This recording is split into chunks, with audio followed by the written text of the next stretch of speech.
बिस्मिल्लाहिर्रहमानिर्रहीम, अस्सलाम वालेकुम। इस साराना का सलाम कबूल कीजिएगा। इस साराना यूट्यूब चैनल और फेसबुक पेज पे आपको खुश आमदीद कहता हूँ। शाद रहें, आबाद रहें, पाकिस्तान के बाहर जहाँ रहें हमारी दुआओं के साए में रहें। मेरा चैनल सब्सक्राइब करें। Thank you very much. Comments करते हैं, बहुत शुक्रिया। और अगर आपको वीडियो अच्छी लगे तो शेयर भी कर दे।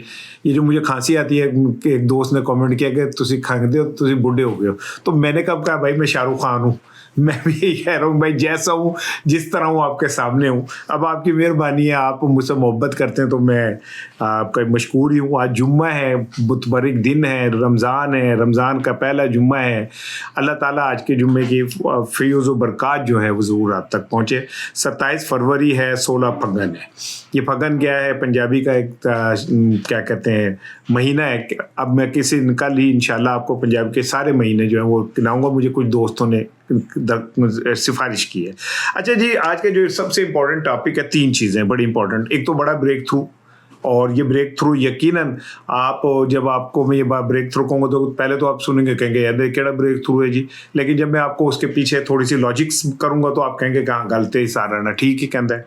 ब्रेक थ्रू ये कि अपोजिशन, मुतहदा अपोजिशन ने कहा है कि जी हम हुकूमत से मुज़ाकरात करेंगे और ठीक है जी, शहबाज शरीफ साहब से भी मुलाकात होगी।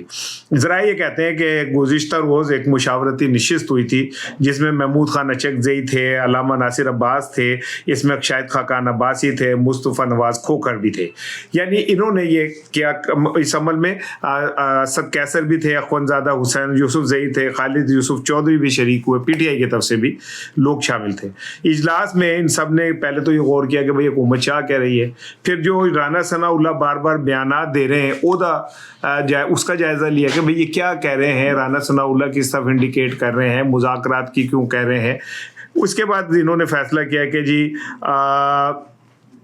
हम पहले रब्ता करेंगे सलमान अकरम राजा से। शाहिद खाकान अब्बासी और PTI की मरकज़ी क़यादत जो है उन्होंने अपोजिशन इत्तेहाद सरबराहान को हुकूमत से रब्ता करने का मशवरा दिया, उनका जी मिलना चाहिए। ज़राए का ये भी कहना है कि महमूद अचकज़ई और राजा नासिर अब्बास इत्तेहाद के फैसलों के बाद मुज़ाकराती अमल पर पेशरफ्त करेंगे। सरबराह अपोजिशन इत्तेहाद सादियों को एतमाद में लेकर रमज़ान मुबारक में अहम शख्सियात से रब्ता करेंगे। अहम शख्सियात कौन सी हैं?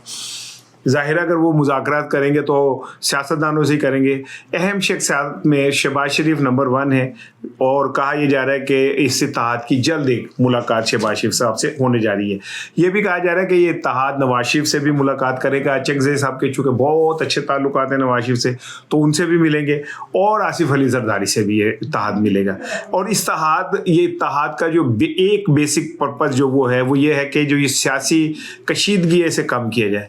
उन सियासी कशीदगी तो घट नहीं जोड़ी, क्योंकि जब तक इमरान खान को इंसाफ नहीं मिलेगा सियासी कशीदगी नहीं ख़त्म हो सकती। अब ये एक पॉइंट याद रखिए। दूसरा ये कि अगर हुकूमत बार बार मुज़ाकरात का कह रही है दूर से, और दूरों दूरों अखियाँ मारे मुंडा पटवारी दा, तो ये पटवारी दा मुंडा जरा दूरों दूरों अखियाँ मार रहा है, ये क्यों मार रहा है? इसका मतलब कहीं ना कहीं से कोई इशारा उन्हें हुआ है कि जी बात करें जाके। अदरवाइज शहबाज शरीफ साहब से तो आप कोई भी बात करें, कहते पूछ के बताऊंगा। तो अब वो 2 बंदों की लड़ाई हो रही थी, तो एक बंदे ने कहा कि मुझे पता है तुम किसके इशारों पे नाचते हो। उन्होंने कहा देखो गल सुन, मैं तेरे कार्तिक नहीं पहुंचा।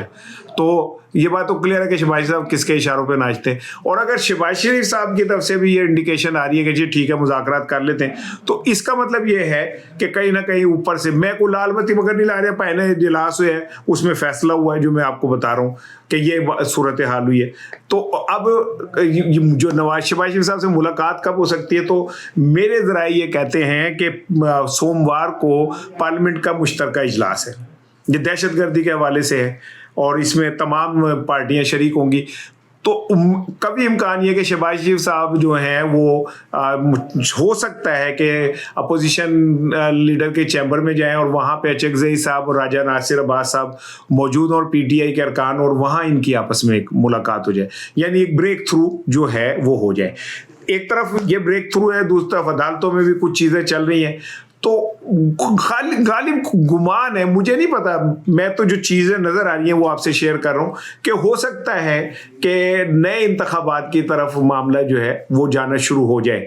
क्योंकि हुकूमत दबे दबे लफ्ज़ों में ये कह रही है कि जनाब नए इंतखाबात के लिए TORs बना लिए जाएँ, बैठ के बात हो जाए। ये बात अब मुख्तलिफ जगहों से आना भी शुरू हो गई है आहिस्ता आहिस्ता, तो माइट बी पॉसिबल। लेकिन सवाल ये कि क्या TORs बनाना, इंतखाबात की तरफ जाना, मुज़ाकरात से कोई हल निकलेगा? नहीं निकलेगा।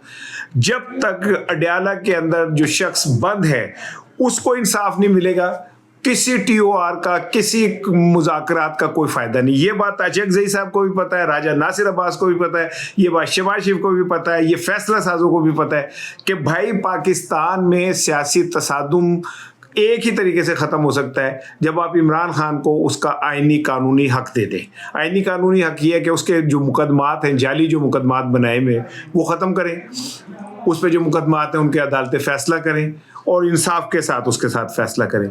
यह एतजाज़ हसन साहब की जो बात है ना, सुट्टा नाली नहीं की गल में अंदाज दिया, जो उन्होंने कहा कि जिन जजों ने इमरान खान को सजाएं दी हैं उन्होंने जुर्म किया है, उनके ऊपर पर्चे दर्ज होने चाहिए।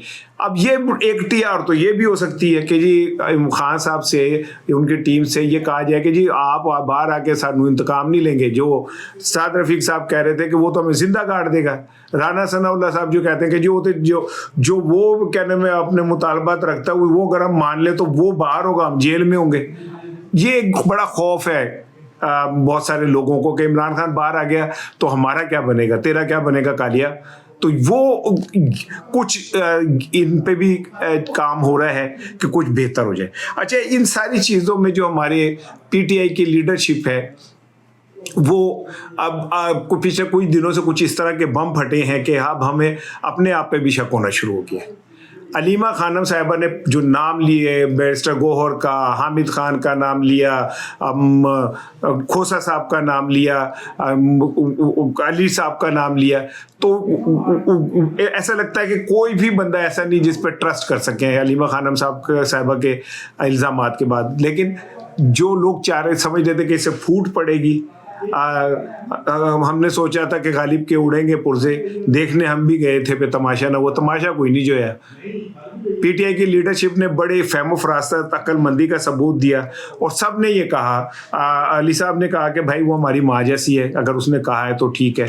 कोसा साहब ने बड़े तदब्बुर का मुजाहरा किया, उन्होंने कहा कि यार वो हमारी बहन है और उसको अपने भाई के साथ कंसर्न है और एक बहन जो कह रही है वो दुखी दिल से कह रही है तो मैं उसका एहतराम करता हूँ। और बैरिस्टर गौहर ने भी यही कहा कि जी वो ठीक है जो वो कह रही हैं, लेकिन हम कहीं बिके नहीं हैं, हम भी अपनी जगह खड़े हैं। बैरिस्टर गौहर, मैंने कल अपने में कहा था कि वो PTI के उन चंद लोगों में से जिनको में इस्टेब्लिशमेंट जिसका की ज़रा बादशाह सुन लेती है। उसकी रीज़न ये है कि बैरिस्टर गौहर दरमियानी सी बात करते हैं, यही है good cop bad cop. Nawaz Sharif जब बहुत बढ़ के मारते तो शहबाज शरीफ डिग्गी च बह के जाके मुज़ाकरात करते होंगे सन। मैं ये नहीं कह रहा कि डिग्गी जाके मुज़ाकरात करें, या मैं ये नहीं कह रहा कि पैर पड़े, लेकिन कहीं ना कहीं से रास्ता तो खोलना पड़ेगा ना, कोई तो बंद दरवाज़ा खोलना पड़ेगा। अलीमा साहिबा ने कहा कि जब हमें कॉन्फ्रेंस कार पे लिया जाता तो तीसरा बंदा भी एक होता था। हूँ जब मैं सुना, मैंने भी कहा यार तीसरा बंदा को कर्नल सी, को ब्रिगेडियर सी, कौन सी। तो आज उन्होंने उसको भी ओपन कर दिया। उन्होंने कहा कि भाई बैरिस्टर गौहर साहब ने कहा कि वो सुहेल आफरीदी होता था तीसरा बंदा। यानी कि जो भी फैसला इमरान खान के हवाले से हो रहा था उसमें सुहेल आफरीदी भी ऑन बोर्ड थे। अब आप मेरी बात याद करें जो मैंने अपने वीलॉग्स में कहा है कि सुहेल आफरीदी का लहजा नरम होता था।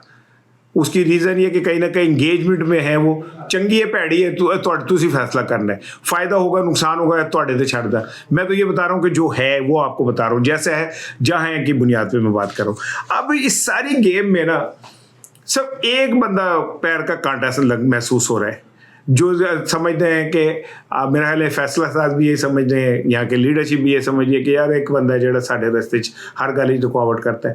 क्योंकि मैं बिल्कुल आपको कानों सुनी बात कह रहा हूँ कि जो फैसला साज हैं वो ये कहते हैं आप हमसे वजारत उज़्मा भी ले लें, हम आपको क्या कहते हैं आज़ाद इलेक्शन भी देते हैं, मुकदमा भी, आप इमरान खान को माइनस कर दें, इमरान खान जेल ही रहेगा।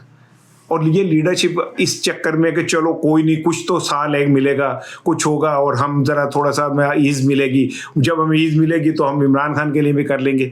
अब ये ट्रैप है, क्या है मुझे नहीं पता, लेकिन है ऐसे ही। तो अलीमा खानम जो है वो ये समझते हैं कि अगर इस ट्रैप में PTI आ जाती है तो इमरान खान का किस्सा जो है वो गोल हो जाएगा। अब अलीमा खानम साहिबा के लिए दुखी दिल से मैं कह रहा हूँ कि जो मुझ तक इतलात हैं, मार्च में उनके ऊपर सख्ती आएगी।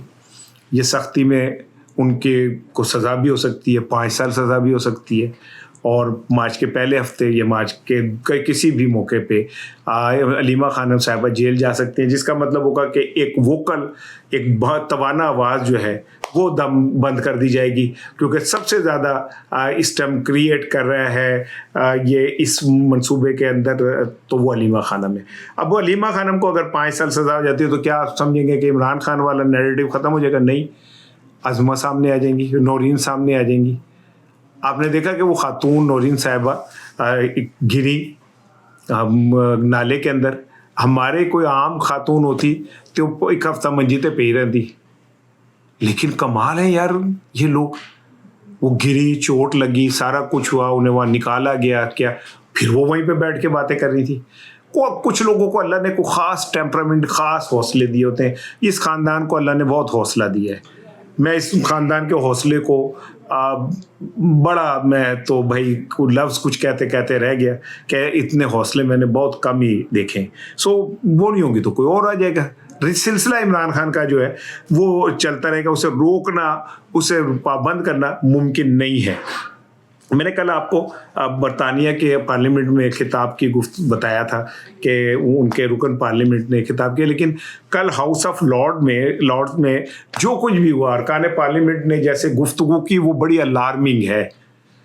जिस तरह उन्होंने, वहाँ के अरकान ने शदीद गुस्से का इजहार किया, वो हमारी पार्लियामेंट नहीं है जिदे बंदे जिथे मर्जी नकाबपोश ढालन, या जो जनाब जिसकी बोलियां लगा दें, एक रुकन के ऊपर उनके 5-5 साल वजीर आजम हुकूमत कर जाता है, वो काफिरा दा साढ़े जमीर जेड़े ने वो मूंगफली को भी सस्ते बिक जाते हैं।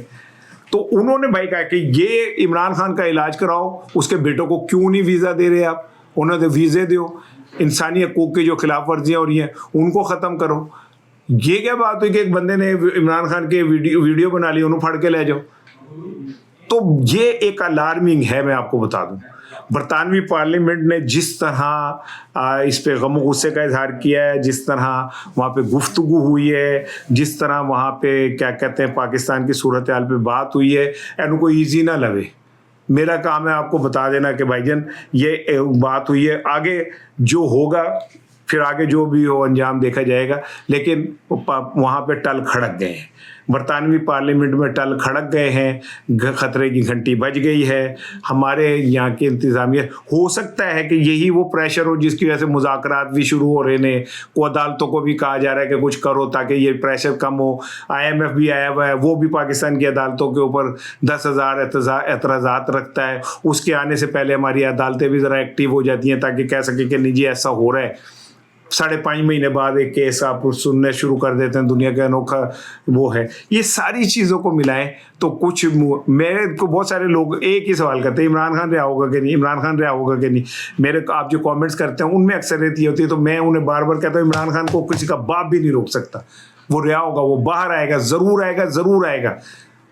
तो उसको एहतशाम से आएगा, खमीनी की तरह आएगा, नेल्सन मंडेला की तरह आएगा।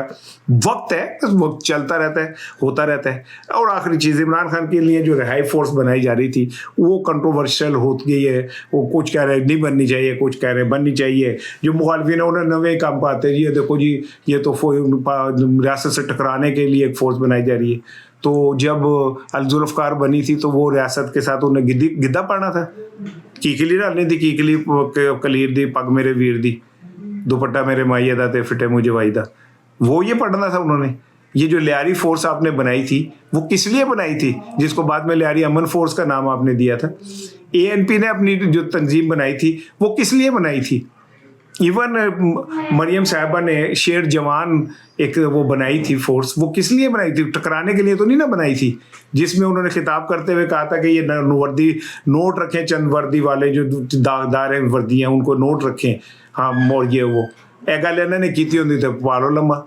वो कहते हैं तो कोई बात नहीं, प्यारों की बातें। अब मैं